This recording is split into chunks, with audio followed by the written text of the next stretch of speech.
सिंधुदुर्ग जिल्ह्यामध्ये आपण जर बघितलं असेल तर महाविकास आघाडीबाबत अद्यापही संभ्रम आहे। एका बाजूने काँग्रेस आपण सोहळा लढणार असल्याची भाषा केली जाते, कणकवलीमध्ये तीच भाषा केली जाते। काय वाटते, आपली आघाडी होईल? दुर्दैवाने काल कणकवलीमध्ये काँग्रेसचे जे निरीक्षक आले होते त्यांनी सुद्धा माझ्याकडे तोच सूर आळवला। जर होत नसेल तर आम्ही आमच्या स्वबळावर लढायची आमची तयारी आहे।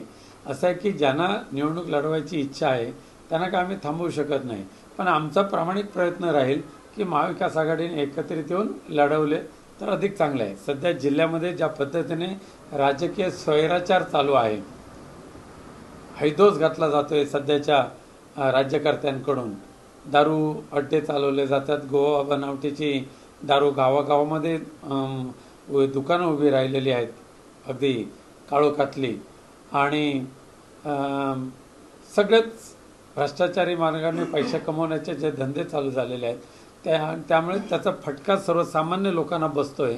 त्याच्या विरोधात लोक उभे राहत आहेत, परंतु पैशाचा बेसुमार वापर करायचा आणि मतं विकत घ्यायची या धंद्यातून ह्या निवडणुका लढवण्याची शक्कल लोकसभा विधानसभा मतदारसंघ निवडणुकीच्या वेळेला ह्या जिल्ह्यामध्ये यशस्वी झाली त्यांची। तोच पायंडा ह्या स्थानिक स्वराज्य संस्थांच्या निवडणुकीमध्ये सुद्धा हे भाजप आणि गद्दार गटाचे निवडणूक लढवणारे जे लोक आहेत ते अवलंबू इच्छितात। त्याच्या विरोधात जिल्ह्यामध्ये लोकमत खूप जबरदस्त ताकदीने उभं राहतंय। त्या लोकमताच्या आधारावर आम्ही निवडणूक लढवायचा प्रयत्न करतोय। आजही शहर विकास आघाडीची कुजबूज आहे, आजही कणकवलीमध्ये शहर विकास आघाडी होईल अशी चर्चा आहे। काय वाटतंय, उद्धव बाळासाहेब ठाकरे हा जो पक्ष आहे शिंदे गटासोबत जाईल? मग शहर विकास आघाडी हा पॅटर्न काही नवीन नाही आहे। मागची कणकवलीतली निवडणूक जी होती नगरपालिकेची, ही सुद्धा शहर विकास आघाडीच्या माध्यमातूनच सर्व कणकवली प्रेमी एकत्रित येऊन त्यांनी निवडणूक लढवली आणि जिंकली होती, जिंकण्याचा प्रयत्न केला होता। यावेळेला सुद्धा ज्या पद्धतीने कणकवलीची वाताहत होत चाललेली आहे, भ्रष्टाचार माजलेला आहे, बेबंदशाही माजलेली आहे, त्याच्या विरोधात सर्वसामान्य कणकवलीकर एकत्रित येऊन शहर विकास आघाडी करत असेल, कोणत्याही राजकीय पक्षाला बरोबर न घेता, तर आम्हाला त्याची काही अडचण नाही आहे। पण ते कणकवलीकरांनी कणकवलीच्या हितासाठी जे ठरवत असतील तर शिवसेना उद्धव बाळासाहेब ठाकरे पक्ष त्या शहर विकास आघाडीचा नक्कीच पाठिंबा देईल। पण इतर जे म्हणजे जे भाजप आणि गद्दार गट आहेत त्यांना कोणत्या परिस्थितीमध्ये स्थान दिलं जाऊ नये ह्या मताचे आम्ही आहोत।